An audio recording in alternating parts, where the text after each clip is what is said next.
જ્યોતિબેન મોહનભાઈ કુમાર, જિલ્લો જુનાગઢ, તાલુકો ભેસાણ, PHC ચુડા, સબ centre Morvada અને મારું ગામ છે સરદારપુર. હું આશામાં જોબ કરું છું, હેલ્થ ડિપાર્ટમેન્ટમાં 13 વર્ષથી મારી ફરજ બજાવું છું આશા તરીકે. મારો આશય એવો છે કે મારા ગામના તમામ લાભાર્થીઓ સરકારીમાં લાભ લે અને હું એમને સરકારીના લાભ વિશે સમજાવું પણ છું.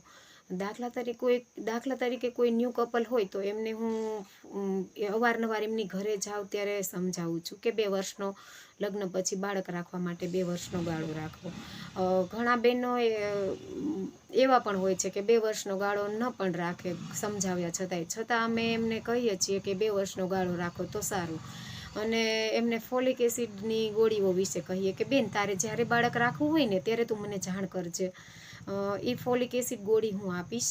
એનાથી બેન તમારે અધૂરા મહિને ડિલિવરી ન થાય, મન બુદ્ધિનું બાળક ના જન્મે, ખોડખાપણવાળું બાળક ના જન્મે, બાળકનો વિકાસ પણ સારો થાય, એવા બધા ફાયદા સમજાવીએ છીએ. અમારે તો ઘણા બધા લાભાર્થી હોય એટલે કદાચ આપણા મગજમાંથી વયું જાય તો જે લાભાર્થીને અગાઉથી સમજાવેલું હોય એ જ્યારે બાળક રાખવાની ઈચ્છા કરે ત્યારે 3 મહિના અગાઉ અમને કહે છે કે બેન, હવે મારે બાળક રાખવું છે, તમે તે દિવસે કહેતા હતા એ ગોળી આપો ને. ત્યારે અમે એમને 3 મહિના ફોલિક એસિડ અપાવીએ છીએ. પછી બાળક તે પછી રહી જાય પછી પણ 3 મહિના પાછી કન્ટિન્યુ ચાલુ રખાવીએ છીએ. પછી 4થા મહિને જે folic acid, iron folic acid અને જે કેલ્શિયમની ગોળી લેવાની હોય, લોહ તત્વની ને કેલ્શિયમની, એ લોકો કોઈ પણ બેન હોય એક વખત તો એ પ્રાઇવેટમાં બતાવવા જતા જ હોય. ત્યારે પ્રાઇવેટમાંથી જે લોહ તત્વની ને કેલ્શિયમની ગોળીઓ આપી હોય છે એ અમે ફિલ્ડમાં જઈએ ત્યારે બેન પાસે માગીએ કે બેન, તમે જે પ્રાઇવેટમાંથી પૈસા દઈને દવા લીધી એ દવા તો અમે ફ્રીમાં આપીએ છીએ, તો તમે શા માટે પૈસા દઈને લ્યો છો? તો છતાં એ બહેનો કહે છે કે તમારી દવાને આ દવામાં તો ફેર છે, કલર ફેર હોય અથવા આકાર ફેર હોય. ત્યારે અમે એ બેનને કહીએ કે બેન, પાછળનું પેમ્પલેટ બતાવો, તમે જે દવા પ્રાઇવેટમાંથી લીધી છે એમનું, અને આ પેમ્પલેટ અમારી ગોળીનું જુઓ, 2 વાંચો. એમાં લખેલું સરખું જ છે કે આયરન એન્ડ ફોલિક એસિડ અને કેલ્શિયમ વિટામિન D3.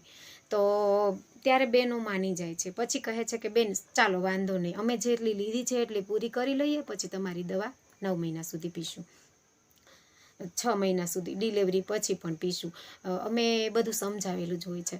એટલે પછી એ બેનો દવા લેતી પણ થઈ જાય છે. અને પછી જ્યારે ડિલિવરી થઈ જાય છે ત્યારે એમને અમે રસીકરણ વિશે સમજાવીએ છીએ કે રસીકરણ પણ સરકારી દવાખાનામાં કરાવો, એ ફ્રીમાં થાય છે, ત્યાં પ્રાઇવેટમાં તમે પૈસા દઈને કરાવો છો. દાખલા તરીકે કોઈ બાળકને BCG અપાવવું હોય અથવા પેન્ટાપેલો અપાવવો હોય તો એમના જે હસબન્ડ હોય કે ઘરના કોઈ પણ સભ્ય હોય તેમની સાથે જવું પડે. બિઝનેસ કરતા હોય, જોબ કરતા હોય તો રજા રાખવી પડે, પ્લસ ત્યાં લાઇનમાં ઊભું રહેવું પડે, ત્યાં પણ પૈસા લેવામાં આવે છે, 200-500 જે કંઈ લેતા હોય તે. અને છતાં પણ એ રસીકરણ એટલું ગણ કરતું નથી. દાખલા તરીકે BCG આપ્યું હોય, કોઈ પણ બાળક ગમે ત્યારે જાય તો તે ફ્રીજમાં મૂકેલું હોય અને ફટાફટ ત્યાં ને ત્યાં આપી દે છે. જ્યારે સરકારીમાં તો અગાઉ તૈયારી કરવી પડે કે કયા ગામમાં કેટલા બાળકો BCGમાં બાકી છે. એકાબીજા અમે આશાબેનનો કોન્ટેક કરીને FHW બેનને કહીએ કે અમારું આ એક સરદારપુરનું છે, દાખલા તરીકે એક મોરવાડાનું છે, એક ચુડાનું. તો એવી રીતના ક્યાંય પણ નજીકનું સેશન થતું હોય ત્યાં બેન ખોલે છે BCG અને અમે બધા લાભાર્થીને એકઠા કરીને BCG અપાવીએ છીએ. એવું સમજાવીએ કે ભાઈ, આ રસીકરણ 100% ગણ કરે છે અને 1 રૂપિયો પણ લેવામાં આવતો નથી, તો એ શા માટે ન લેવડાવીએ? ત્યારે બધા સમજી જાય છે. અને મોસ્ટ ઓફ અમારું લગભગ બધે મારા અંદાજ પ્રમાણે આજુબાજુના ગામમાં બધે અમારે સરકારીમાં જ રસીકરણ પણ થાય છે. પછી રસીકરણ પૂરું કરાવીએ પછી બેનને ઓપરેશન માટે સમજાવીએ છીએ. એક બાળક હોય તો એમને ગાળો રાખવા કહીએ છીએ, 3 વર્ષનો ગાળો રાખવા માટે માલા, કોન્ડોમ, કોપરટી, છાયા, અંતરા, એ બધા જે ક્રાઇટેરિયા છે એ સમજાવીએ છીએ. અને કોઈને 2 બાળકો હોય તો એવી માતાને અમે ઓપરેશન માટે સમજાવીએ છીએ કે ઓપરેશન પણ સરકારીમાં થાય છે, તો તમે સરકારનો લાભ લો. તમે શા માટે પૈસા દઈને પ્રાઇવેટમાં કરાવો છો? અને પૈસા દેવા છતાંય સક્સેસ થાય કે નહીં 100% કોઈ ગેરંટી નથી. અમારા ગામમાં જ એક એવો બનાવ બનેલો હતો કે 2 વખત બેને ઓપરેશન કરાવ્યું પ્રાઇવેટમાં અને બાળક રહી ગયું. તો એવા બનાવો બને છે, છતાં પણ શા માટે પ્રાઇવેટમાં જવું જોઈએ? ભલે પ્રાઇવેટ ડૉક્ટરો સાથે મારે કોઈ વિરોધ નથી, પણ શા માટે પૈસાનો ખર્ચ કરીને પ્રાઇવેટમાં સરકારીની સેવા મફત મળે છે તો લાભ લો ને. એવી રીતે અમે સમજાવીએ છીએ અને લાભાર્થી સમજે પણ છે. પછી જે PMJYના કાર્ડ છે, 5 લાખના કાર્ડ, એ મોસ્ટ ઓફ અમારા ગામમાં 70-80% જેટલા નીકળી ગયા છે અને જે 20% બાકી છે એમને કોઈ ને કોઈ કંઈક પ્રશ્ન હોય એટલે એ 100% પૂરું કરાવીશું. અને ઈ કાર્ડમાં ઓપરેશન ફ્રીમાં થાય છે એવું લાભાર્થીને સમજાવીએ છીએ અને કાર્ડ ઉપર જ મોસ્ટ ઓફ અમારા ગામમાં ઓપરેશન પણ થાય છે. ને BP ડાયાબિટીસવાળા જે દર્દી હોય એમની દવા પણ અમે સરકારીમાં ચાલુ થાય એવું કરાવીએ છીએ. પ્રાઇવેટની દવા લેતા હોય તો અમે એમને સેશનમાં કે CHO મેડમ આવતા હોય ત્યારે બધાને કોલ કરીને બોલાવીએ અને બધાની દવા તપાસ કરે બેન, અને પછી સરકારી દવા આપે તો એ લોકોને અનુકૂળ આવી જાય છે. એવી રીતે બધા લાભાર્થીને 90% જેટલા તો કવર કરી જ લીધા છે કે સરકારીમાં આવવા માંડ્યા છે. અને બીજા નંબરમાં જે પ્રાઇવેટની ડિલિવરી હોય એ બેન અને જે સરકારીની ડિલિવરી હોય એ બેન, એમનો બેય વચ્ચેનો જે તફાવત શું છે એ અમે સમજાવીએ છીએ.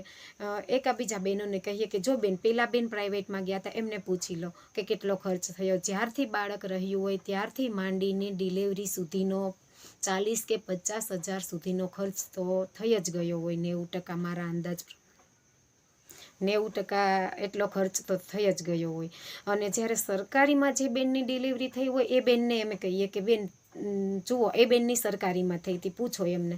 એક પણ રૂપિયાનો ખર્ચ નહીં છતાં નોર્મલ ડિલિવરી, અને પ્રાઇવેટમાં 40-50 હજારે પૂગી જાય છતાં પણ સીઝર આવ્યું હોય.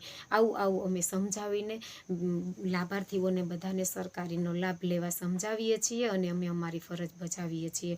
તો જોયું ને મિત્રો, ભારતીબેન ખુમાણ દ્વારા કેટલી મસ્ત રીતે વિડીયોને એક્સપ્લેન કરવામાં આવ્યો છે. તો હું ડૉક્ટર જયેશ લીમાડી તમામ આરોગ્યના જે કોઈ પણ કાર્યકર છે, આપણી આશાબેન છે, ફેસિલિટર છે, FAW બેન છે, MPHW ભાઈ છે, જે કોઈ પણ કે પછી કોમ્યુનિટી હેલ્થ ઓફિસર છે, તમારા પાસે પણ કોઈ પણ સારી એવી માહિતી હોય તો તમે મને યુટ્યુબના માધ્યમમાં જો મૂકવા માંગતા હોય, કારણ કે તમે કદાચ એને સોશિયલ મીડિયામાં મૂકશો તો એને એટલી બધી પબ્લિક નહીં જુએ, પરંતુ મારા વિડીયોને હજારો, 10,000, 20,000 લોકો, લાખો લોકો જોઈ રહ્યા છે.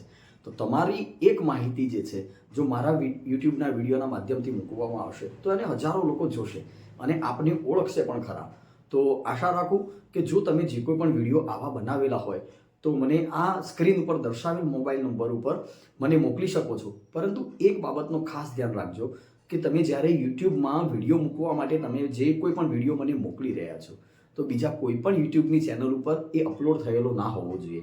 નહીં તો એમાં એ ચેનલના માલિકને અને મારી ચેનલને બંનેમાંથી કોઈકને તકલીફ આવી શકે છે. વધુમાં વધુ તકલીફ મને આવી શકે, જેણે ફરી બીજા નંબરે વિડીયો અપલોડ કર્યો હોય તેને.